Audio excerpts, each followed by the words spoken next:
सभी दर्शकों को नमस्कार। एक्स मुस्लिम भारती चैनल पर एक बार फिर आप सबका स्वागत है। आज हम आपको मिलवाने जा रहे हैं एक यंगस्टर से जो कश्मीर से हैं और एक्स मुस्लिम हैं। She is had a certain life journey दस फार जो वो हमसे शेयर करेंगी। सो लेट्स गेट हर इन। नमस्ते आयशा जी। नमस्कार पूनम जी, कैसी हैं आप? जी बिल्कुल ठीक, आप कैसे हैं? जी, मैं भी ठीक हूँ।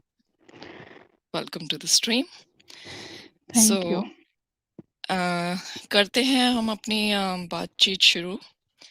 And to start with, I will ask you three questions जो आप मेरे को जवाब दें। एक तो कि आप किस फिरके से हैं, सेकंड आपकी फैमिली बैकग्राउंड क्या है, एंड थर्ड आपका चाइल्डहुड कैसा था from religion point of view, please. जी, पहले तो फ़िरका तो सुन्नी ही था, घर वालों का जो भी है, सुन्नी फ़िरके से हैं। और चाइल्डहुड जो मेरा रहा है, बहुत ही बुरा जो है उसको मतलब ऐसा रहा है कि जैसे मेरा बचपन जो है उसमें ख़त्म होके रह गया, इस टाइप का बचपन रहा है मेरा। जी, और तो आपके फैमिली में कौन कौन है, अगर आप बता सकें तो। मेरी फैमिली में फादर हैं, मेरे मम्मी हैं, पापा, भाई, सिस्टर हैं, जी भाई मैरिड हैं। हुँ, जी जी जी। हुँ। तो फिर आपके बचपन में जैसे आपकी कैसी स्कूलिंग रही और रिलीजन का कितना उसमें दखल था, इसके बारे में बताइए। जो मुस्लिम्स फैमिलीज़ होती हैं, जो मुस्लिम घराना होता है, वहाँ पे अगर आपको मतलब कॉन्वेंट स्कूल अ, या इंग्लिश मीडियम स्कूल में छोड़ भी दिया जाए, लेकिन उसके साथ-साथ जो दीनी तालीम है मतलब वो तो कंपल्सरी है, वो तो आपको बचपन से ही सिखाया जाता है कि ये पढ़ना है, ये सीखना है, नमाज़ सीखनी है, कुरान पढ़ना है। वो तो आपको अच्छा 6 साल की एज में ही सिखा दिया जाता है और मुझे भी वैसे ही किया था। अम, अच्छा। हुँ, तो आपने किस एज से शुरू किया पढ़ना कुरान? मैं 6 साल की एज में स्टार्ट किया था। अच्छा। तो हुँ। मेरी जहाँ तक अंडरस्टैंडिंग है, मतलब आपने अरबिक में मतलब रट्टा लगाया या एक्चुअली सीखा? नहीं, नहीं, वहाँ पे एक्चुअली नहीं सिखाते हैं। एक्चुअली जो वर्ड मतलब ट्रांसलेशन जो होता है वो उसी को सिखाते हैं जो बड़े-बड़े मदरसे वग़ैरह में होते हैं जो, उनको हम्म। सिखाया जाता है। जिन्होंने हाफ़िज़ करना हो, उनको भी इतना नॉलेज नहीं रहता। तो हमें बस अरबिक में रट्टा लगवाया गया, कुछ ज़ुबानी याद करवाया गया, कुछ ऐसे पढ़ाया गया। बस इसके अलावा और ये नहीं कहा गया कि इसका ट्रांसलेशन करना है या अरबिक का मीनिंग सीखना है या कुछ ऐसा नहीं। बस रट्टा लगवाया गया और हम लगाते रहे। अच्छा, I find this very interesting क्योंकि बिना लैंग्वेज जाने कोई चीज़ एकदम से रट्टे मारने याद करना, आई थिंक इट्स डिफिकल्ट। सो आप अरबिक नहीं जानती लेकिन आपने कुछ रट्टे लगाए हुए हैं बचपन में, तो कुछ सुनाइए आप। हाँ, जैसे लास्ट वाला पारा है 30 पारे हैं कुरान में। लास्ट वाला पारा है तो उसमें जो लास्ट की कुछ सूरतें हैं, वो हमें ज़ुबानी याद करवा दी गई है। हम्म। जैसे कुल हु अल्लाह है अ, उसको याद करवाया था ज़ुबानी। कुल हु अल्लाहु अहद, अल्लाहु समद, लम यलिद वलम यूलद वलम यकुल लहू कुफुवन अहद। या फिर जैसे कुल नाज़ है, कुल औज़ु बिरब्बिल नास, मालिकिन नास, इलाहिल नास, मिन शर्रिल वसवासिल खन्नासिल्लज़ी युवस्विसु फ़ी सदूरिन नासी मिनल जन्नति वल नास। तो ऐसे ही करके 10-12 जो लास्ट की सूरतें हैं वो ज़ुबानी रट्टा करवाई गई हैं। मीनिंग किसी का नहीं बताया गया और पूरा कुरान पढ़ लिया और मीनिंग किसी का नहीं पढ़ाया गया। आज भी जब पढ़ते थे तो बड़े होके भी, तो वो ऐसे पढ़ाया जाता था कि बस पढ़ लो, मीनिंग किसी को नहीं पता रहता था उस चीज़ का। घर में भी पढ़ते हैं, मम्मी पढ़ते हैं या अ, हाँ, भाभी हैं मेरी वो पढ़ते हैं, तो उनको अगर किसी चीज़ का मीनिंग पूछ लो इसमें से कि ये आप पढ़ रहे हो, ये क्या पढ़ रहे हो? तो उनको खुद नहीं पता रहता कि इसमें है क्या एक्चुअली। अच्छा। हुँ। सो ठीक है, फिर आगे बताइए दैट फ्रॉम 6 इयर्स आपने पढ़ना स्टार्ट किया फिर? 6 ईयर पढ़ते-पढ़ते हाँ, कुरान पूरा पढ़ लिया था 8-9 साल में। अच्छा। वो पूरा पढ़ाई कर ली थी। साथ में इंग्लिश मीडियम स्कूल में जाते थे। लेकिन घर में जो था वो माहौल बड़ा ख़राब रहता था। एक्चुअली घर वालों को भी पता नहीं रहता इस चीज़ का, क्योंकि कज़न आ गया कोई घर में, वो तो 5 साल की एज में ही आप सहना शुरू कर देते हो। मेरे साथ तो ऐसा ही हुआ। 5 साल की एज में थी, कज़न कोई आ गया, गोद में बिठा लेगा, अ, गंदा टच करने स्टार्ट कर देगा। उस टाइम इतना आप छोटे होते हो कि डर के मारे आप किसी से बात कर भी नहीं सकते कि इसके रिलेटेड अगर हम बात करेंगे तो पता नहीं क्या होगा, पता नहीं घर वाले मारेंगे कि मेरी गलती समझ के, तो बहुत सहम जाता है उस टाइम पे। तो ये जो आपने बताया इनअप्रोप्रिएट टचिंग वाला अ, हुँ। किस्सा, तो ये आपकी मेमोरी में आप कितने साल के थे जब ये सब स्टार्ट हो गया? 5 साल की एज से तो मुझे याद है सब कि अच्छा। मेरे साथ, हाँ, कि मेरी फूफो का लड़का आके कैसे टच करता था या मेरे ताऊ का बेटा आके कैसे टच करता था या और खाला का बेटा आके कैसे टच करता था या कैसे किस टाइप से छुप जाती थी मैं अंदर, मम्मी के रूम में जाके घुस जाना, उनके पीछे छुप जाना। जब कोई भी कज़न घर में आता था तो हम ऐसे छुप जाते थे। तो हुँ। घर वाले बोलते, अरे नहीं, बड़े-बड़े भी होते थे, जाओ सलाम करके आओ। तो मन नहीं करता था, डर के मारे छुप जाते थे कि नहीं ऐसा नहीं है, हमने नहीं जाना है सामने। तो आपकी सिस्टर ने भी ये सब एक्सपीरियंस किया? हाँ, उन्होंने भी किया है। अच्छा। हुँ। तो फिर फिर उसके बाद जब हम धीरे-धीरे एज बढ़ती गई, क्लासेस ऊपर चलते गए, तो फिर अ, पापा ने कहा, जब 9th-8th में पहुँचे तो थोड़ा स्कूल 7th-8th में तो थोड़ा स्कूल दूर था, तो गाड़ी पे रोज़ जाना पड़ता था। तो उन्होंने कहा कि ताऊ का घर है वहाँ पे, मेरे ताया जी का, तो वहाँ पे रुक जाओ। रोज़-रोज़ आना है, सैटरडे संडे को घर आ गए, बाकी वहीं पे रह लो। तो हम वहीं पे रहना स्टार्ट कर दिया, मैं और मेरी सिस्टर ने, दोनों ने। जब वहाँ पे रहे तो अ, इतना स्केरी था वो टाइम, आज भी याद करती हूँ तो मतलब काँप जाती हूँ कि ऐसे-ऐसे दिन भी मैंने देखे हैं लाइफ में। तो रात को ताया जी का बेटा रूम में आ जाना, फिर उन्होंने अ, टच करना, पास में आके बैठ जाना, फेस पे हाथ घुमाना और एक दिन तंग आके मैं चीख पड़ी रात को 2:30 बजे, "क्या कर रहे हो?" तो फिर वो भाग गए उठ के, तो फिर हम रूम लॉक करके सोने लगे। फिर रूम नॉक करना रात को डेढ़ डेढ़ बजे, ढाई ढाई बजे। फिर हमने कहा कि नहीं अब हम यहाँ नहीं रुकेंगे।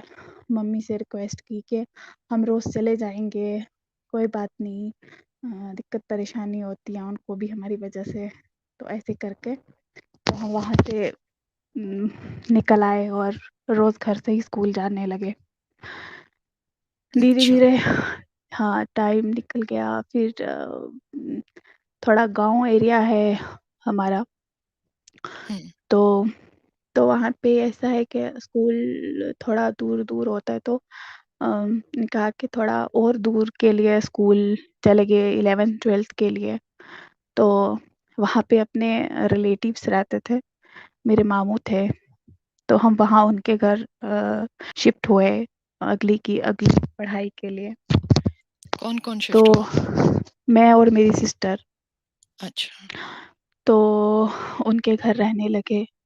जब उनके घर रुके, थोड़े टाइम बीता, तो अब जो मामू थे, उनकी ही नीयत ख़राब हो गई। वो ही अ, कभी टच करना, कभी वो जब घर आते थे तो मैं छुप जाती थी रूम में। नहीं अभी नहीं, फटाफट भाग जाना रूम में। तो अ, उनकी मिसेस जो थी, वो मेरी फूफो थी, तो उन्होंने भी कहना क्यों भाग जाती है? डर लगता है, ये वो डरती होगी शायद इनसे तभी भाग जाती है। तो फिर उन्होंने लालच देना शुरू कर दिया, तुम्हें बढ़िया फ़ोन लेके दूँगा, मेरे साथ ये कर ले, मेरे साथ ऐसा कर ले, तो तुम्हें ये लेके दूँगा, तुम्हें अच्छे ड्रेसेस लेके दूँगा। लेकिन मैं काँप जा डर जाती थी, नहीं मामू ये क्या बोल रहे हो आप? ये गलत बात है। अरे नहीं, इसमें क्या है गलत है? अ, हुँ, तुम्हें पैसे दे रहा हूँ ना, इसमें क्या गलत है? तुम्हें ये दे रहा हूँ ना, तो मैं भाग जाती थी। तो मैंने एक दिन मम्मी को कॉल किया और मम्मी से बात की कि मम्मी ये ऐसी-ऐसी बात है, तो मैं बड़ा डर गई हूँ, मुझे नहीं पढ़ना, मुझे पढ़ाई छोड़ देनी है। तो हुँ, फिर कहने लगी नहीं तुम्हें गलतफ़हमी हुई होगी बेटा, तुम्हारे मामू हैं, वो नहीं ऐसा कर सकते। मैंने कहा कर रहे हैं मेरे साथ, मुझे बहुत बुरा फ़ील हो रहा है। तो अच्छा हुँ, आयशा जी एक सेकंड, आपने ये जो बताया कि वो आपसे कहते थे मेरे साथ ये कर ले, I mean can you say exactly what he used to से?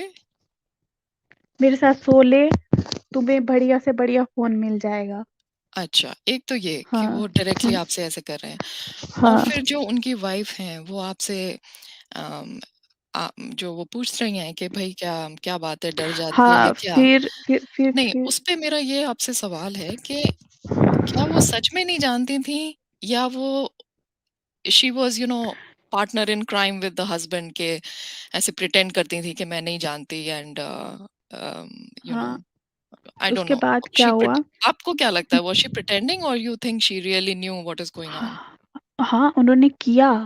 जब मैंने उनको बताया कि फूफो ऐसी-ऐसी बात है, मामू मुझे ऐसा-ऐसा कर रहे हैं मेरे साथ, ऐसा-ऐसा बोल रहे हैं मुझे, मैं भाग जाती हूँ, आप कई बार घर में नहीं होते हो, मैं रूम लॉक कर देती हूँ, अंदर काँपती रहती हूँ। ऐसे माहौल में ना मैं पढ़ पाऊँगी, ना मेरी स्टडी कंप्लीट हो पाएगी, ना कुछ हो पाएगा। प्लीज़ कुछ करिए मेरे लिए। अ, तो जब मैंने उनको बोला मुझे लगा एक फीमेल है और किसी तरीके से समझेंगी लेकिन एक फीमेल होने की वज़ह से तो समझेंगी मेरी प्रॉब्लम को। हुँ, लेकिन उन्होंने मुझे ब्लेम करना स्टार्ट कर दिया, मुझे बदनाम करना स्टार्ट कर दिया। पापा को बोला जी आपकी लड़की ख़राब है, यहाँ पे बड़े सारे लड़कों के साथ रिलेशनशिप में है, ये है, वो है। इसकी हरकतें ठीक नहीं है। जब मैंने पापा को बोला कि नहीं ऐसी बात नहीं है, ऐसी है, तो उनसे भी मार पड़ गई कि नहीं तुम ही गलत हो, अपनी हरकतें छुपाने के लिए एक भले आदमी पे इल्ज़ाम लगा रही हो, तुम्हारी तो शादी करा दी जाएगी अब। अच्छा। हुँ, हाँ, तो फिर उन्होंने 16-17 साल की एज में ज़बरदस्ती मेरी शादी करा दी। अच्छा। और हुँ। हाँ, और जिससे शादी करवाई वो 40 साल का था उस टाइम और पहले से मैरिड था। ओह माय गॉड! तो आप टीनेजर और वो 40 साल। हाँ, अच्छा।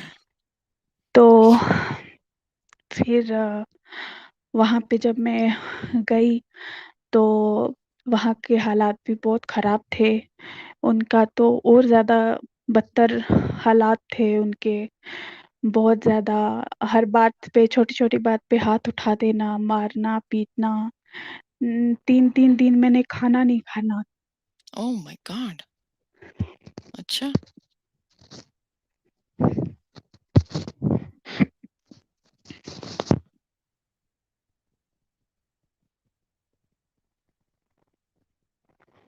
Sorry Ayesha ji but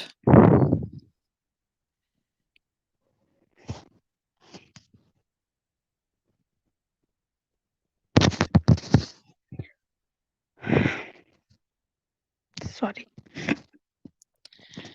so sorry but मुझे एक रूम में बंद कर दिया जाता था मार-पीट के। तो एक दिन इतना हो गया कि 3 दिन हो गए, एक ही रूम में बंद बिल्कुल। तो 3 दिन? उम, तो खिड़की में से वहाँ गली में से खिड़की खुलती थी, जो छोटे से हिस्से में उसकी जगह थी। तो मैंने वहाँ से एक उम, भाई गुज़र रहे थे, तो मैंने आवाज़ लगाई, "भैया पानी मिलेगा? मुझे पानी चाहिए।"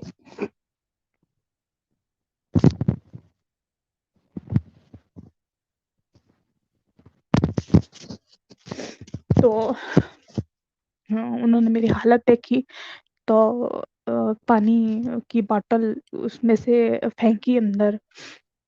तो हाँ, इतनी देर में उसकी जो बहन थी उसने देख लिया। तो उसने कहा कि कौन-सा यार आया था तेरा जो तुझे यहाँ पे ये पहुँचा के गया? तो उतनी देर में उसको फ़ोन किया, जो अपने भाई को फ़ोन किया कि तुम्हारी वाइफ़ के यार गली में से आके उसको पानी पहुँचा रहे हैं, उसको ये पहुँचा रहे हैं। तो वो घर में आया थोड़ी देर के बाद तो उसने पीटना शुरू कर दिया। तो मैं अधमरी हालत में पड़ी रही। तो फिर शाम को जब देखा कि मेरी हालत बहुत ख़राब है, तो फिर मुझे खाना लाके दिया गया कि खाना खा लो। ऐसे बाप ही रे! बहुत टाइम बीता, 3 साल मैंने वहाँ पे काटे, 3 साल। फिर मेरे से फ़ोन मैंने यहाँ से लिया था, अपनी माँ को बोल के कि मुझे फ़ोन दे दो एक, आपसे बात करनी होती है, तो मुझे बात नहीं मैं कर पाती हूँ।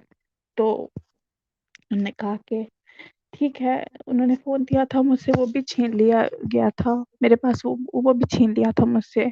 तुम्हें क्या ज़रूरत है फ़ोन की? तुमने कौन से यारों से बात करनी है? तो अरे! हुँ, तो फिर ये बात हुई। तो एक दिन मोहल्ले में एक लड़की थी तो उम, वो बात कर रही थी मुझसे, मैं छत पे जाती थी उससे, वो बात कर लेती थी मुझसे कई बार। तो एक बार उसकी माँ ने देख लिया मुझे उससे बात बात करते हुए। तो हाँ, वो एक बहुत बड़ा डंडा सा लेके आई। वो मुझे इतना पीटा वहाँ पे छत पे कि मेरा एक शोल्डर जो है वो अ, उसकी हड्डी भी मतलब डिस्लोकेट हो गई बिल्कुल। तो ओह! बालों से पकड़ के घसीटा गया पूरे छत पे।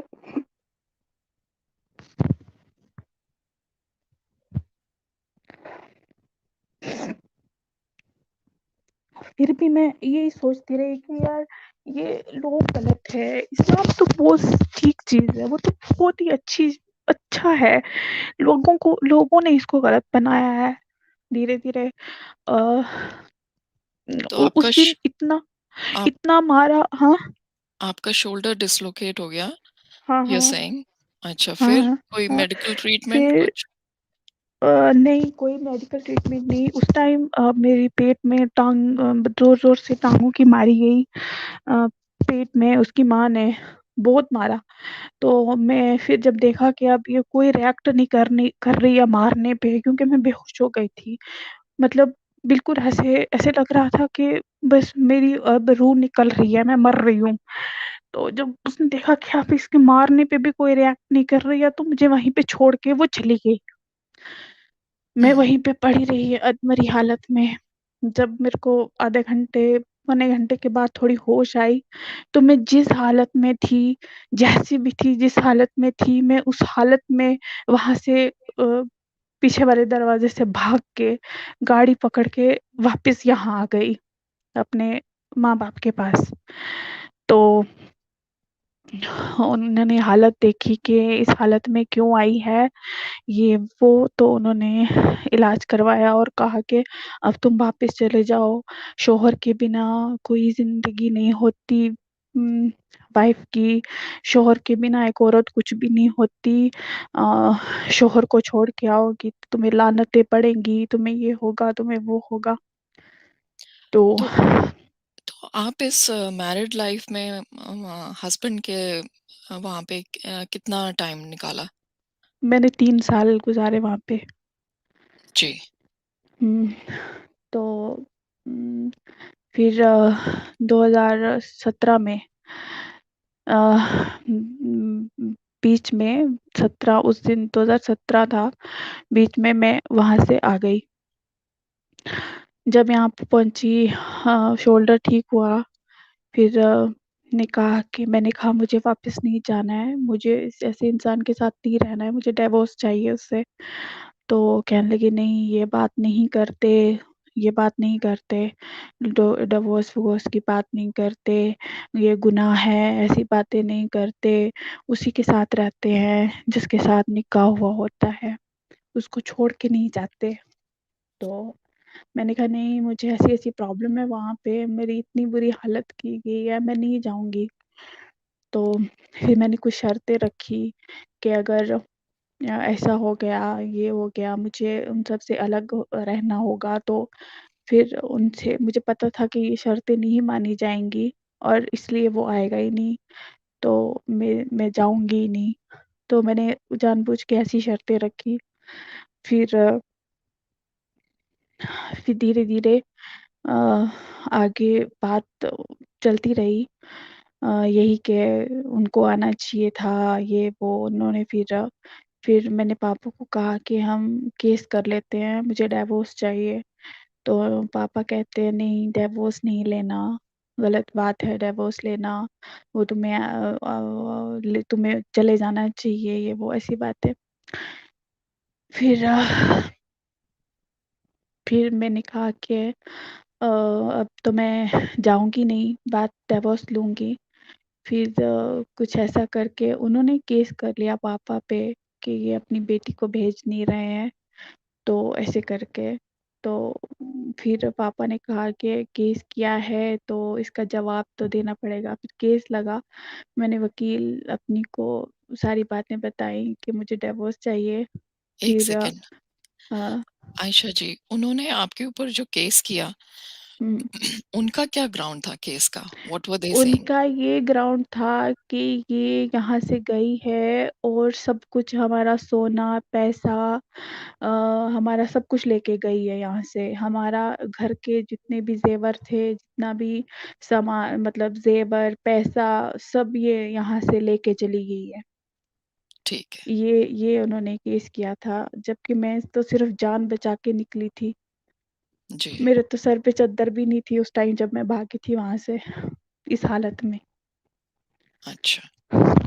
हुँ, तो फिर फिर डिवोर्स हुआ, लिया मैंने ज़बरदस्ती। तो वो कह रहे कहना था कि मैं एक और शादी करूँगा और तुम्हें भी डिवोर्स नहीं दूँगा और एक और शादी करूँगा, और पहले से कर रखी थी एक।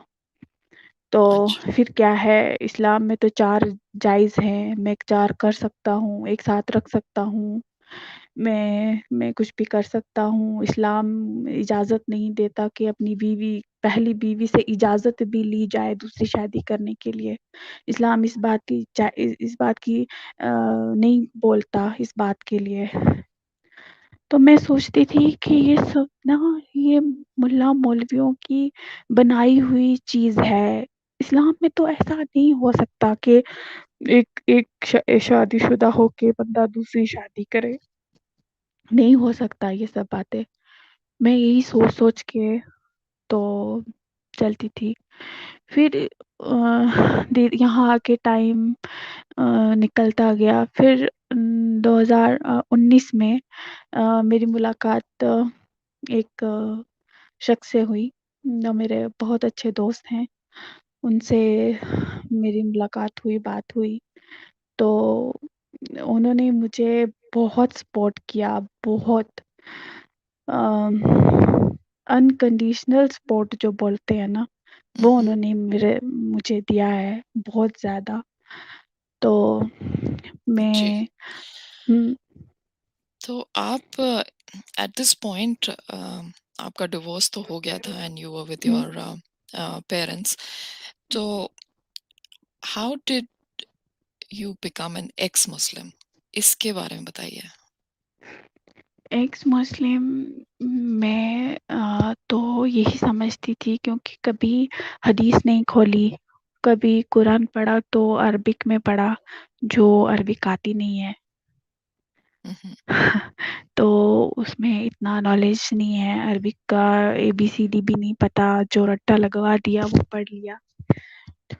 तो धीरे-धीरे जब नमाज़ चलती रही जब मुझे वो पर्सन मिले तो मैंने उनसे कहा, उन्होंने मुझे कहा कि उन्होंने कभी नहीं कहा, उन्होंने कहा कि मैं तुमसे शादी करना चाहता हूँ। तो मैंने उनको कहा कि मैं नहीं कर सकती, मेरा ये बैकग्राउंड है, मेरे मतलब ये मेरा पास्ट है। तो उन्होंने कहा मुझे कोई दिक्कत परेशानी नहीं है तुम्हारे पास से, मुझे कोई मतलब नहीं है तुम्हारे पास से। तो फिर मैंने कहा मैं तो मुस्लिम हूँ। तो कैसे अगर मैं आपके साथ आती भी हूँ किसी भी तरह से, अगर तो मैं मुस्लिम हूँ, तो मैं नमाज़ पढ़ूँगी, तो आपके घर तो कैसे वो तो उन्होंने कहा मेरे साथ कोई प्रॉब्लम नहीं है, तुम नमाज़ पढ़नी नमाज़ पढ़ो, कुरान पढ़ना कुरान पढ़ो। मतलब जो कहते हैं ना कि अनकंडीशनल सपोर्ट बिल्कुल मतलब जो तुम्हारा मन में आए वो तुम करो। बस साथ रहो बस। और इसके अलावा मुझे और कुछ नहीं चाहिए। वाह, तो what a contrast from what you went through, और फिर अभी you meet someone like this. अच्छा आयशा जी, आई थिंक थोड़ा सा वॉइस क्वालिटी में शायद थोड़ा सा डिस्टरबेंस है। अगर पॉसिबल है तो आप थोड़ा माइक दूर रख सकते हैं। हाँ, हाँ, अभी ठीक है। हाँ, लेट्स ट्राई विद दैट। हुँ, तो ठीक है, eight this point he gave you unconditional support. हाँ जी, बताइए। हाँ, तो फिर वो उनको वैसे इतना टाइम होता नहीं है, लेकिन लॉकडाउन के दौरान जब वो फ्री थे, तो उन्होंने यूट्यूब के ये चैनल जो जैसे साहिल जी का चैनल है अ, इन्होंने वो सुना और सचबारा जी को सुना। तो जब उन्होंने ये सब सुना तो उन्होंने कहा कि अरे ऐसे-ऐसे चैनल्स हैं, तो उनमें जाके देखो ज़रा वो क्या बोल रहे हैं। मुझे तो इतना नॉलेज नहीं है इन सब चीज़ों के बारे में। तो उनमें सब सुनो और समझो और फिर मुझे बताओ क्या वो सही बोल रहे हैं या गलत बोल रहे हैं या क्या है? अच्छा। तो फिर जब मैंने उनको सुना जब समझा, सुना तो फिर मैंने कहा अरे नहीं मुझे भी जानकारी चाहिए, मुझे भी समझना है। फिर मैंने हदीसें खंगाली, हदीसें देखी देखा, ट्रांसलेशन देखी तो जैसा वहाँ पे बोला जा रहा था लाइव पे वैसा ही हूबहू वैसा ही था सब कुछ। तो हुँ, धीरे-धीरे जब जैसे मोहम्मद की 6 साल की बेटी से शादी करना, 11 शादियाँ करना और और तो और वो अ, जो लौंडिया बनाना, ये सब मुझे मतलब जिसको आप अपना आइडल मान रहे हो और वो ये सब ऐसा पर्सन हो तो उसको मैंने कहा मैं तो आइडल नहीं मानती। मैं तो नहीं मानने वाली ऐसे शख्स को अपना आइडल। तो मैंने उनसे कहा कि हाँ, ये सही है, मैंने अपनी तरफ से भी देखा है, हदीसें खोली हैं, देखा है, पढ़ा है, तो ये तो सब सही बोल रहे हैं। फिर मैंने सचवाला जी को सुना, तो फिर तो मुझे जब मैंने सचवाला जी को सुना तो फिर तो मुझे कोई डाउट नहीं रहा ना, हुँ, क्योंकि फिर जो भी थोड़ा बहुत कुछ परसेंट डाउट था, वो भी क्लियर हो गया। कि नहीं, ये नहीं है। तो फिर मैंने फ़ैसला लिया कि मुझे ऐसे कल्ट में रहना नहीं है। तो फिर मैंने सोचा कि अब मैं ये छोड़ देती हूँ। मैंने फिर इस्लाम छोड़ दिया तो अभी और आपको मैं अभी आपको एक्स मुस्लिम हुए कितना टाइम हो गया? मुझे 7-8 महीने हो गए। अच्छा, आप कुछ कह रही हुँ। थी I think you were going to say something. हाँ, फिर मैं कन्वर्ट हो गई मैं दिल से अब मैं अ, अच्छा, बिफोर वी मतलब कम टू एक दैट, 1 सेकंड।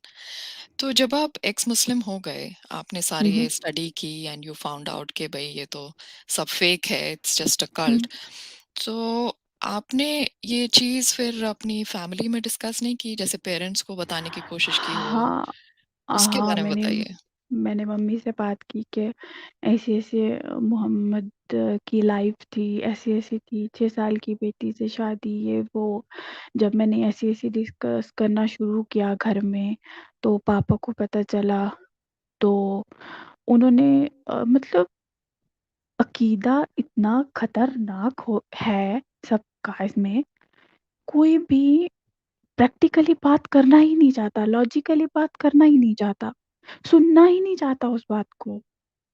हुँ, अगर अगर कोई सुन रहा है, कोई मोमिन होके ये बात सुन रहा है, तो समझ लो कि वो उसको भी ये सब गलत लग रहा है। वो भी लॉजिकली सोच रहा है, वो भी इंसान है, तो इंसानियत के नाते सुन रहा है। तो मुझे तो सीधा धमकी दे दी गई कि हम तो गला रेत देंगे, मार डालेंगे अगर ऐसी कोई बात है तो। तो उसके नहीं, बाद फिर मैं अलतकिया करके आराम से बैठ गई कि अरे मरना नहीं है, आगे ही बहुत कुछ सहन कर लिया है लाइफ में, अभी थोड़ा-सा खुशी-खुशी जो बाकी लाइफ का पार्ट बचा है वो जीना है। ये नहीं कि अब अभी से मर जाऊँ। तो जैसे आपने उनसे बात की तो वो उन्होंने कहा कि वो आपका गला रेत देंगे? हाँ, क्योंकि आपने उनसे कोई बात डिस्कस कर ली। उन्होंने ये नहीं कहा कि अच्छा ऐसी बात है तो हम भी पढ़ के देख लेते हैं, हम भी चेक कर लेते हैं, ऐसा नहीं नहीं, कहा उन्होंने? हम सुन ही नहीं सकते मोहम्मद के बारे में कुछ। वो अच्छा, हमारे नबी हैं, हम नहीं सुन सकते उनके खिलाफ कुछ भी। ओहो! अच्छा, हुँ, अच्छा। सो अम, कश्मीर के बारे में what rest of India hears is mainly through news channels, right? वो कोई ऐसी फ्री स्टेट तो है नहीं where people can come in and go out. तो आप मुझे बताइए कि कश्मीर के मस्जिदों में हुँ, हुँ। भारत के बारे में क्या बोला जाता है और हिंदुओं के बारे में क्या बोला जाता है? हिंदू के बारे में तो सीधा बोला जाता है, काफ़िर हैं, वो तो उनके हाथ का खाना भी हाथ तक मिलाना पसंद नहीं करते। अच्छा, हाँ, हाथ तक मिलाना पसंद नहीं करते कि ये मोहम्मद के दुश्मन तो हमारे दुश्मन। मोहम्मद के दुश्मन ऐसे कि अ, अल्लाह से शिर्क करते हैं, शिर्क किसी और को सजदा करते हैं और मोहम्मद के दुश्मन हमारे दुश्मन, अल्लाह के दुश्मन हमारे दुश्मन, तो उनको दुश्मन की नज़र से देखा जाता है। लेकिन इंडियन गवर्नमेंट तो इतना फंड्स भेजती है कश्मीर में, इतने इंफ्रास्ट्रक्चर डेवलपमेंट और इतने अरे स्कॉलरशिप्स और पता नहीं यहाँ क्या-क्या। तो उसको ये नहीं दिखता उन लोगों को कि भाई गवर्नमेंट तो इतना करती है। जिस थाली में खाते हैं उसी में छेद करते हैं, क्या करेंगे? क्या बोलेंगे? कैसे समझाएँगे? अच्छा। ये तो अम, ऐसा है। बोलिए, बोलिए। नहीं तो जो उग्रवाद हो है या जो मिलिटेंसी है, अगर उनको ऐसा नहीं है कि सब सपोर्ट करते हैं, बहुत सारे ऐसे भी हैं जो सपोर्ट नहीं करते, लेकिन जब तक लोकल सपोर्ट ना हो, तब तक कोई कैसे घुस के वो सब कर सकता है? नहीं कर सकता ना। उनको लोकल सपोर्ट मिलती है, कई सारे लोग उस सपोर्ट करते हैं। तो बेसिकली फिर वो ओवरऑल मतलब भारत के लिए क्या बोलते हैं? भारत इसमें से इतने परसेंट लोग हैं जो भारत को अपना हिस्सा ही नहीं मानते। बोलते हैं इंडिया हमारा है ही नहीं, वो इंडिया के हम है ही नहीं, अपने आप को इंक्लूड ही नहीं करते उसमें। अगर वो भारत को अपना हालाँकि हुँ, अगर वो भारत को अपना हिस्सा नहीं मानते, तो हुँ, पड़ोसी देश को मानते होंगे शायद। तो पड़ोसी देश को मानते होंगे तो उनको पता है ना वहाँ जाएँगे तो वहाँ से भी लात पड़ेगी, क्योंकि वहाँ पे भी हाथी के दाँत दिखाने के कुछ और हैं और खाने के कुछ और हैं। मेरे हिसाब से तो अगर इतना लव लॉस्ट है पड़ोसी देश के लिए, तो वहाँ चले जाएँ ना अपने इस्लामिक देश में। यहाँ क्या कर रहे हैं? उनको पता है कि वहाँ पे भी कुछ नहीं हासिल होने वाला, क्योंकि उनको भी कश्मीर चाहिए, कश्मीरी नहीं चाहिए। Right, right. हुँ, अच्छा।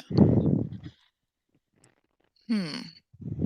तो वैसे स्पीकिंग ऑफ पड़ोसी देश, हुँ, जो ये एक्चुअली क्रॉस बॉर्डर टेररिज्म जो हम देखते हैं, टेररिज्म जो ये वर्ड है, which hmm, is a hmm, very intellectually fabricated terminology, I would say. तो बेसिकली देखा जाए तो असली इस्लाम तो वही फॉलो कर रहे हैं, जिहाद कर रहे हैं। जो वहाँ के लोग हैं, यहाँ आके जो ये इस्लाम के लिए और मोहम्मद के लिए जिहाद चल रहा है उनका, वो इस्लाम पे ही हुँ। तो चल रहे हैं। जैसे मैंने एक पर्सन से डिस्कस किया इस बारे में, फ्रेंड हुँ, कज़न थे, मतलब ऐसे बातचीत होती रहती थी, तो बात होते-होते तो मैंने उनसे, जब ये एक्स मुस्लिम हुई मैं, तो मैंने उनसे बात की। तो मैं ज जाती रहती हूँ यहाँ के मदरसों में, पहले जाती थी, जब मेरे को धमकी मिली, थ्रेट मिला तो उसके बाद मैंने जाना छोड़ दिया। 3 लड़कियाँ जो हैं वो एक्स मुस्लिम हुई, अ, एक ने हिंदुइज़्म फ़ॉलो कर लिया और वो चली गई यहाँ से, तो 2 तो एथिस्ट हैं। तो वो जब मैंने क्वेश्चन्स किए उनसे, तो वो जो तो ऐसे-ऐसे जाती रहती हूँ। तो उनमें से एक पर्सन था, तो मैंने उनसे जब बात की कि ऐसे, तो कहने लगा कि अरे नहीं, वो शरिया जहाँ पे है नाफ़िज़ है, तो हमारे देश में तो ऐसी कोई बात नहीं है। यहाँ पे तो हिंदू कल्चर है, तो ऐसी कोई बात नहीं है, यहाँ पे ऐसा नहीं होता। मैंने कहा सर क्या बात कर रहे हैं आप? यहाँ पे एक दिन शरिया लाके देखिए। 1 दिन के लिए, 24 घंटे के लिए नाफ़िज़ करके देखिए शरिया लॉ। तो ये जो ये लंबी दाढ़ी और छोटे पजामे वाले हैं ना, ये सबसे पहले अपनी औकात पे आएँगे। तो ये सबसे पहले आपके घर की 7-7, 8-8 साल की बच्चियाँ उठा के ले जाएँगे, जैसे अफ़गानिस्तान में हो रहा है। हुँ। तो एक आप 24 घंटे के लिए नाफ़िज़ तो करिए, फिर देखिए कि क्या होता है, यहाँ पे माहौल क्या होता है। अच्छा, आपने तो ये मौलवी लोगों को बहुत करीब से देखा है बिकॉज़ आप मस्जिद जाती थी। तो हुँ, यहाँ पे मेरे आपसे 2 सवाल रहेंगे कि आपने अभी बताया कि आपको मस्जिद से धमकी मिली। एक तो वो कि वो हुँ। क्यों मिली? और दूसरा मौलवियों का क्या एक कैरेक्टर होता है आपके एक्सपीरियंस के हिसाब से ज़रा अगर आप कुछ बताएँ तो? एक्चुअली 100 में से कोई एक होगा जो पूरी तरह से इसमें ढला नहीं होगा, तो वो 100 में से कोई एक होगा। अगर 100 की तादाद में आप चल रहे हो, तो 100 में से एक होगा जो आपको ठीक मिलेगा। लेकिन उसकी भी सोच जो होगी ना, अगर एक तरफ से सही होगी, उसकी भी सोच दूसरी तरफ से गलत होगी। अच्छा। लेकिन ऐसे जैसे एक बार एक मौलवी साहब थे, तो मेरी उनसे बात हुई, तो उन्होंने क्या किया, मुझे मेरा नंबर था उनके पास, तो उन्होंने मुझे प्रॉन वीडियो सेंड किया। क्या सेंड किया? Prawn video porn video? हाँ, प्रॉन आहा। वीडियो सेंड किया, तो मैंने देखा, तो मैंने उनसे बात की कि मौलवी साहब, आप हो कि ऐसी हरकतें कर रहे हो, तो आगे से बड़े मज़े ले लेके बात कर रहे हैं, फिर क्या हो गया? नॉर्मल सी बात है, ये कोई बुरी बात नहीं है, ये नॉर्मल सी बात है। तो फिर मैंने अच्छा। पुलिस कंप्लेन की थी उनके खिलाफ। हुँ, अरे बड़ी हिम्मत है आप में, वेरी गुड। पुलिस अच्छा, फिर कंप्लेन उसका की कुछ थी हुआ उनके उस खिलाफ। कंप्लेंट का? हाँ, फिर मैंने 7 उसको महीने भी मतलब कुछ, कहा था। नहीं उसको कुछ मैंने पनिशमेंट मिली या नहीं? हाँ, पकड़ा था पुलिस ने, तो वो ज़मानत पे छूटा था फिर। अच्छा, हुँ। आपकी तो हिम्मत की दाद देनी पड़ेगी। हाँ, यहाँ पे एक और बात हुई थी, जब मदरसे में मैं जाती थी, जिन दिनों में 2-3 महीने पहले की बात है।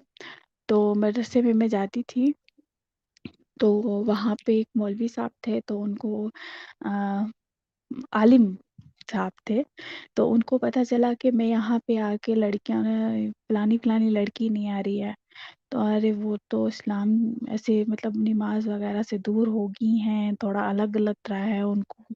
क्यों हो गया? किस वज़ह से हो गया? अरे पता नहीं, वो आयशा नाम की लड़की है, यहाँ पे पता नहीं क्या-क्या क्वेश्चन करती रहती है आके।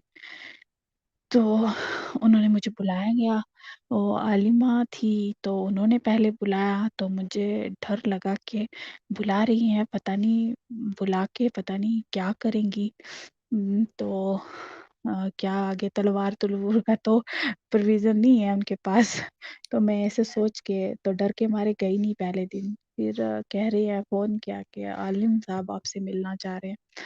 तो मैं गई, तो जब तो वहाँ पे फीमेल्स भी थी बहुत सारी। एक्चुअली जिस मदरसे में मैं जाती थी, वो फीमेल का ही मदरसा है। तो फिर उन्होंने बात की, तो वो बड़ा थोड़ा दूसरे टाइप के आ गया, मुझे अकेले बात करनी है इनसे। तो आपको क्या सवाल है आपके पास? तो मैंने 2-3 सवाल रखे मोहम्मद की लाइफ के रिलेटेड, 2-3 सवाल रखे, तो कहने लगे अच्छा ऐसा करो, तुम मेरी निकाह में आ जाओ, तुम्हें एक ही रात में सारे सवालों का जवाब मिल जाएगा। अच्छा। हाँ, एक ही रात में मैं तुम्हारे सारे सवालों का जवाब दे दूँगा। मैंने कहा, सर कितनी बीवी हैं आपकी पहले से? तो कह रहे हैं 2, कह रहे हैं 2। तो मैंने अच्छा। कहा, ऐसा है कि मेरे कॉन्टैक्ट से थोड़ा दूर ही रहिएगा। ऐसा ना हो कि वो जो 2 बीवियों के काबिल भी ना रहें आप, मैं कुछ ऐसा कर दूँ।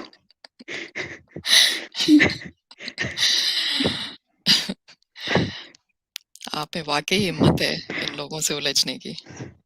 तो फिर मैं वहाँ से चली आई, और उस दिन के बाद मैं थोड़ा बच के चलती हूँ, अब थोड़ा कम अ, बोलती हूँ लोगों से। उनसे ही बोलती हूँ जिसमें पता चले कि थोड़ा खतरा कम है, तो वहीं पे थोड़ा अपनी बात रखती हूँ, ऐसे थोड़ा बच के चलती हूँ, जी, जी, सिक्योरिटी की वजह जी, से। जी। हुँ। तो now that you've seen it all, आपको अगर मैं आपसे पूछूं कि इन नटशेल आप इस्लाम को कैसे डिफाइन करेंगी, तो आप क्या कहेंगी?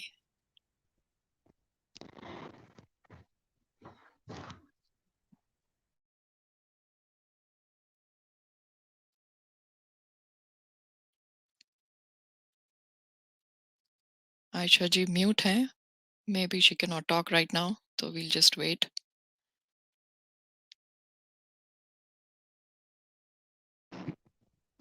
जी, जी। इस्लाम को मैं डिफ़ाइन ऐसे करूँगी कि इसमें अ, सिर्फ़ एक खूबसूरत सपने दिखाया जाता है और जब सपना टूटता है तो पता चलता है आपको कि ये तो सिर्फ़ ख्वाब था, हकीकत तो कुछ और ही है। हुँ, तो जब आप इस बात से खूबसूरत महल की तरह लगता है, सपने की तरह वो भी और जब आपका सपना टूटता है तो पता चलता है कि अरे नहीं ये तो सिर्फ़ एक झूठ है और झूठ के सिवा कुछ भी नहीं है। और फीमेल के लिए तो और सिर्फ़ ज़िल्लत और इस चीज़ के अलावा और कुछ भी नहीं। जी। हुँ। जैसे मुझे मेरी फ्रेंड है एक तो उसने मुझे मैंने वीडियो शेयर किया था इसमें व्हाट्सएप पे, तो उसने देख लिया। तो मुझे कह रही है कि तुम क्या किस साइड जा रही हो? तो मैंने कहा मैं घर वापसी कर रही हूँ, क्योंकि अगर 10 पीढ़ियाँ पीछे चले जाऊँगी तो मेरे जो बैकग्राउंड में चले जाऊँगी तो वो जो मेरे दादा के दादा थे वो हिंदू ही थे, तो वही मैं वापिस रिवर्स हो रही हूँ और कुछ नहीं कर रही हूँ। तो कह रही है ला हौल वला कुव्वत ये क्या कर रही है लड़की, जहन्नम में जलेगी। मैंने कहा मंज़ूर है। कहाँ कौन-से तेल में तला जाए? मैंने कहा अपने अल्लाह से दुआ करना कि तेल थोड़ा बढ़िया वाला वैसे तलने के बाद वो खाएँगे या क्या करेंगे? ये कन्फर्म कर लेना एक बार या सिर्फ़ तल के छोड़ देंगे। अच्छा, तो Ayesha ji, this is a very interesting point. तो आप हुँ, जैसे जानते हैं कि आपके पूर्वज हिंदू थे और हुँ, जिस लड़की से आपकी बात हो रही थी, हुँ, वो जानती हैं उनके पूर्वज कौन थे? पता नहीं अब मैंने ये बात उनसे पूछी नहीं। क्या पता जानती हों या नहीं जानती हों, क्या पता? और ये इस्लाम को ऐसे रिप्रेज़ेंट किया जाता है ना, जैसे बोलो अगर आपने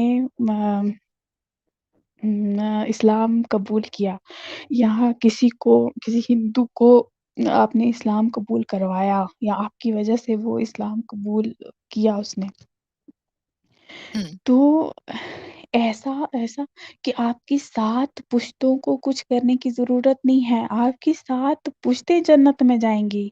हुँ, हुँ, 7 पुश्तें आपकी जन्नत में एक एक किसी को हिंदू को या किसी और रिलीजन को मुस्लिम कन्वर्ट करने में ये तो हुँ। ये सब बातें उसमें इतना वो बताया जाता है। अच्छा, ये एक जनरल क्योंकि आपने वहाँ की मुस्लिम कम्युनिटी देखी है, तो हुँ, एक जनरल इम्प्रेशन वहाँ पे, क्या रादर मेरे को कहना चाहिए कि एक जनरल अंडरस्टैंडिंग उन लोगों को है कि भई हमारे पूर्वज तो इसी देश के हैं, या वो इस चीज़ को हुँ। मानते ही नहीं है या उस बारे में सोचना ही नहीं चाहते? इसका क्या है? नहीं, नहीं वो बोलते हैं अगर पूर्वज हिंदू भी हैं तो कोई प्रॉब्लम नहीं, वो हिंदू हो गए, हम मुस्लिम हैं, हम तो जन्नत में जाएँगे डायरेक्ट बिना अच्छा, किसी वो मुस्लिम है, हर मुस्लिम को जन्नत में जाना ही जाना है। जो भी जिसने भी कलमा पढ़ लिया, वो जन्नत में जाएगा ही जाएगा। अच्छा। हुँ, तो मतलब रहते यहाँ पे हैं और हुँ, एक हुँ, अरबी कल्ट, एक हुँ, हुँ। अरबी अल्लाह, उसके पीछे उसका वज़न ढोने में लगे हुए हैं यहाँ सब के सब। हाँ, मोस्टली अच्छा। Hmm, so you are an ex Muslim now. हुँ, तो आपकी अभी, actually no, I have one more question. आपने जैसे अपनी फैमिली में पेरेंट्स को बताया तो उन्होंने कहा कि गला रेत देंगे एंड ऑल। कुछ और भी आपने कुछ ट्राई किया कि मैं किसी तरह से इन लोगों को बताऊं, ये चैनल्स नहीं दिखाऊं या कुछ? उस हाँ, मैंने तो कोशिश की, पापा का फ़ोन लिया, हम्म, पापा का फ़ोन लेके उसमें जितने भी एक्स मुस्लिम्स हैं सचवाला जी का चैनल है, साहिल का चैनल है, इन सब के चैनल्स और भी 3-4 चैनल्स हैं, वो सब के मैंने वहाँ पे सब्सक्राइब किए। कि ये खुद से इनको मेरे बोलने के बिना खुद से इनको नोटिफ़िकेशन आएगा, क्योंकि वो यूट्यूब काफ़ी देखते हैं, तो ये देखेंगे, मम्मी को भी। तो सब्सक्राइब कर मम्मी दिया आपने? हाँ, हाँ, तो ये खुद से देखेंगे मेरे बोलने के बिना। तो राइट। नहीं, एक दिन मम्मी बुला रही है, "अरे देख ये क्या कोई बोल रहा है?" मैंने कहा, "सुनो, क्या बोल रहा है तो सुनो, अब मैं हुँ, क्या कर सकती हूँ इसमें, मैं थोड़ी ना बोल रही हूँ।" हुँ, तो अरे नहीं, हमें सुनना ही नहीं है ये इसको अनसब्सक्राइब करो, ये हम सुन नहीं सकते, अपनी मोहम्मद के खिलाफ बोल रहे हैं कोई, मोहम्मद साहब सल्लल्लाहु अलैहि वसल्लम के बारे में बोल रहे हैं, हम नहीं कर सकते ये, नहीं सुन सकते इनके खिलाफ। राइट। अच्छा, ये मोहम्मद बोलते हैं तो मोहम्मद साहब तक तो ठीक है, वो पूरा साथ में एड्रेस क्यों पढ़ते हैं उनका? अरे वो मुझे भी समझ में नहीं है, 2 पता दिन तो नहीं उसी में क्यों निकल बोलते जाते हैं। हैं। हाँ, ये तो पूरा ये अ, बहुत जी, हुँ, अच्छा। तो एक्स मुस्लिम तो अभी आप बन गई हैं, तो what is hmm. Your position now in terms of your religious belief? मैं हिंदुइज़्म फ़ॉलो कर रही हूँ। अच्छा, हुँ। तो हिंदुइज़्म आपको what attracts you about it? अ, देखो, अगर कोई चीज़ कोई पर्सन ही है या कोई चीज़ है या कोई भी मतलब कुछ भी है, कोई आपको अपने आप अट्रैक्ट करता है अपनी तरफ, तो उसके एक एक रीज़न नहीं रहता, उसके बहुत सारे रीज़न रहते हैं। तो वैसे ही हिंदुइज़्म में भी बहुत सारे ऐसे रीज़न हैं जो मैं उसको फ़ॉलो करती हूँ या उसको मानती हूँ। लेकिन जो सबसे मेन रीज़न ये है कि उसमें फीमेल्स की बहुत जी, ज़्यादा रिस्पेक्ट है। अ, यहाँ के जैसे कि वहाँ के जो भगवान भी हैं, उनके भी नाम फीमेल के बिना अधूरा माना जाता है। जी, वेरी ट्रू। तो हाँ, तो ये चीज़ें मुझे बहुत अट्रैक्ट करती हैं अपनी तरफ, बहुत ज़्यादा। किसी को भी गला काटने की बात नहीं होती, किसी को भी सर तन से जुदा होने की बात नहीं होती। तो अगर कोई कहीं एक्शन होता भी है, कोई रिएक्शन होता भी है, तो वो एक्शन का रिएक्शन होता है, खुद से कोई रिएक्ट नहीं होता वहाँ पे। ये मैंने बहुत जगह देखा है, बहुत जगह समझा है, फ़ील किया है इस बात को। तो जी, बस यही वजह है जो मैं हिंदुइज़्म फ़ॉलो कर रही हूँ। जी, तो आपने बताया कि आपके पूर्वज हिंदू थे, हुँ, फिर हुँ। फॉर सम रीज़न्स आपके जो अम, हिंदू थे, राजपूत थे सरनेम अभी तक चल रहा है वही। अच्छा, वो आप डिस्क्लोज़ ना कीजिए, सरनेम हाँ, डिस्क्लोज़ मत करिए। वो तो डिस्क्लोज़ नहीं कर रही हूँ, बस ये जी, बता रही हूँ सिर्फ़। जी, डिस्क्लोज़ वो तो सिक्योरिटी रीज़न की वजह से मैं डिस्क्लोज़ नहीं कर सकती। जी। तो हुँ, राजपूत एंसेस्टर्स थे, फिर हुँ, ऑब्वियसली ये इस्लामी इन्वेडर्स की वजह से किसी बहुत ही प्रेशर में और टॉर्चर में वो कन्वर्ट हुए होंगे किसी हुँ, ज़माने में, और हुँ, उसी को फ़ॉलो कर रहे हैं। तो आप की तो एक तरह से you are returning to your roots, you have come back to your roots, और आप देखिए, आपके जो एंसेस्टर्स हैं प्लस योर ओन फैमिली, कि अपना घर छोड़ के आप लोग हुँ, हम हुँ, सबसे कितना दूर चले गए। बट कांग्रेचुलेशंस टू यू, क्योंकि जब आप रूट से जो जो इंसान कट जाता है, फिर उसका पेड़ को भी अगर आप काट दो जड़ों से, दूर कर दो, तो फिर पत्ते सरवाइव थोड़ी करते हैं। But hmm, that's beautiful whatever your stand is. So I think we have talked in detail. Hmm, So at the end of it, Ayesha ji, हुँ। आप ऑडियंस को क्या मैसेज देंगी? ऑडियंस के लिए यही मैसेज है, जो मोमिन हैं, उनको ये मैसेज देना चाहती हूँ कि अ, इसको समझिए, क्योंकि 95% लोग ऐसे हैं जिन्हें इसके बारे में नॉलेज ही नहीं है, पता ही नहीं है, जैसे मुझे नहीं था। बस रटा दिया जाता है, पढ़ा दिया जाता है और मतलब बस समझ कुछ नहीं है। मैं ये जान के जैसे सचवाला जी बोलते हैं कि मान के चलो अ, जान के चलो मान के नहीं, तो वैसा ही है, जान लो पहले, फिर समझो और फिर जब अगर फिर भी अकीदे को साइड पे रख के, हम्म। ऐसे अकीदे को साथ में लेके समझ में नहीं आएगा। लॉजिकली सोच के और उनके पॉइंट से समझ के और फिर चलिए और बस जी। यही। जी। अच्छा, हुँ। ये जो मस्जिदों वाली जो बात थी, इसमें आपने ये सचवाला जी के अगेंस्ट भी कुछ सुना था शायद? हाँ, मैंने सुना था। अरे वो तो यहीं पे हुआ था, मतलब हमारे घर के पास में मस्जिद है। उन्होंने प्रॉपर एक यहाँ पे जमात आई थी।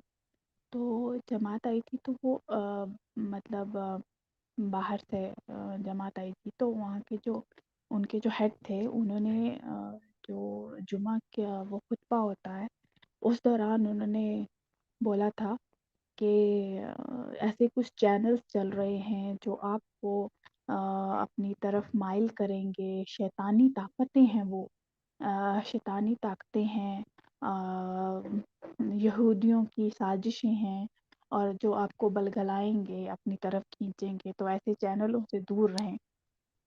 यूट्यूब में ऐसे कुछ चैनल्स चल रहे हैं। अच्छा, बाकायदा ये हुँ। ऐलान हुआ? अच्छा। हाँ, ऐलान हुआ था। अच्छा। हुँ। मुझे अभी एक मैसेज आया है that Sachwala ji is going to join us, तो हम उनका वेट करते हैं। ओके। एंड तो ये आपने जो ऐलान था मस्जिद का, ये आपने खुद सुना या आपको किसी ने बताया? तो खुद सुना, खुद मतलब सुना। मस्जिद तो घर के पास ही है ना बिल्कुल, तो खुद अच्छा। सुना। हुँ। अच्छा।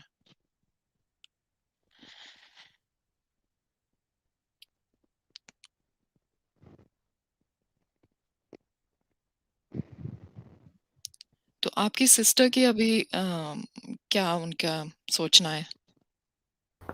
सिस्टर को भी मैंने बहुत बोला था, तो उनका भी ये मानना है, अरे तुम गलत जगह में जा रही हो, ये सिर्फ़ जैसे मैं सोचती थी, ये मुल्ला अच्छा। मौलवी ही ये सब फैला रहे हैं, असल में तो कुछ और है, लेकिन तो वो अभी भी अपने उस पे हैं? हाँ। अच्छा।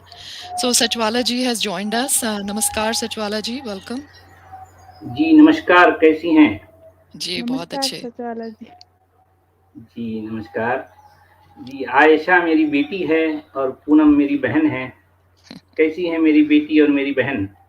जी जी, बहुत अच्छे अच्छे, हैं। Thank you. मैं आप लोगों की बातें सुन रहा था। आयशा की बातें सुनी, मेरी आँखों में आँसू थे। जी। मेरी आँखों में आँसू हैं। बेटा घबराना नहीं, ज़िंदगी में हुँ। हालात ऐसे आते हैं। हम सब आपके साथ हैं। ठीक। यूँ समझिए कि अंधेरी रात वो ढल चुकी, अब सवेरा हो चुका है। हुँ। ये आइडियोलॉजी, ये कल्ट जिसे इस्लाम कहा जाता है, अब उस पर सियाह बादल छाने लगे हैं। आप जैसी कितनी बेटियां यकीनन एक सवेरा बनकर रोशनी लेकर सामने आएंगी, और मैं ये कह सकता हूँ कि 150 लड़के या 150 मर्द अगर एक्स मुस्लिम हो जाएं, तो वो जान, वो बात, वो इनकलाब नहीं आता अगर कोई एक लड़की या एक महिला अगर एक्स मुस्लिम हो जाती है, तो समाज में बहुत तेजी के साथ, बहुत जानदार तरीके से बदलाव आएगा। यही उम्मीद मैं आप जैसी लड़कियों से, आप जैसी बाहिम्मत लड़कियों से मैं उम्मीद रखता हूं और मुझे यकीन है कि आप इनकलाब लाओगी, आप जैसी लड़कियां इनकलाब लाएंगी। बहुत अच्छा लगा बेटा, आपकी बातें सुनी मैंने, बहुत बहुत मज़ा आया। और ये खुशी के आंसू थे कि आपकी जो हिम्मत, उसको मैं दाद देता हूं, और मेरी नेक तमन्नाएं आपके साथ हैं, और हर वक्त मैं आपके सर पर हाथ रखूंगा और जो है आपका साथ दूंगा। जी सर, आपकी आशीर्वाद की ज़रूरत है। जी हाँ बेटा, जी हाँ, सही बात है। जी, चलें, धन्यवाद। आप लोग अपनी बात जो है जारी रखें। मैं बस यही कहने के लिए आ गया था। जी, जी, आप कंटिन्यू करें, ठीक है? जी, मैं लीव करता हूँ। जी, धन्यवाद आने के लिए। जी, जी, जी, शुक्रिया।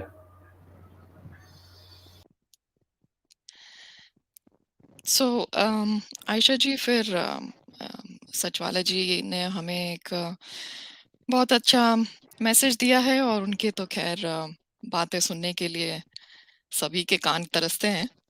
तो हाँ, it was a good, it was a cherry on the cake. His coming was a cherry on the cake. So ठीक है, फिर हम यहाँ पे कंक्लूड करते हैं। एंड मैं ये कहूँगी ऑडियंस से कि आयशा जी की जो बातें हैं वो ना सिर्फ मुस्लिम गर्ल्स को सुनने की ज़रूरत है और अपने मज़हब में इंट्रोस्पेक्ट करने की ज़रूरत है, बल्कि ये एक लर्निंग पॉइंट हिंदू गर्ल्स के लिए भी है, you know, to create awareness amongst themselves. और ये जो गुडी गुडी इस्लाम जो फिल्म्स में दिखाया जाता है, ये पूरी दुनिया में कहीं पर नहीं है इस धरती पे, लेट अलोन योर ओन इसे कंट्री।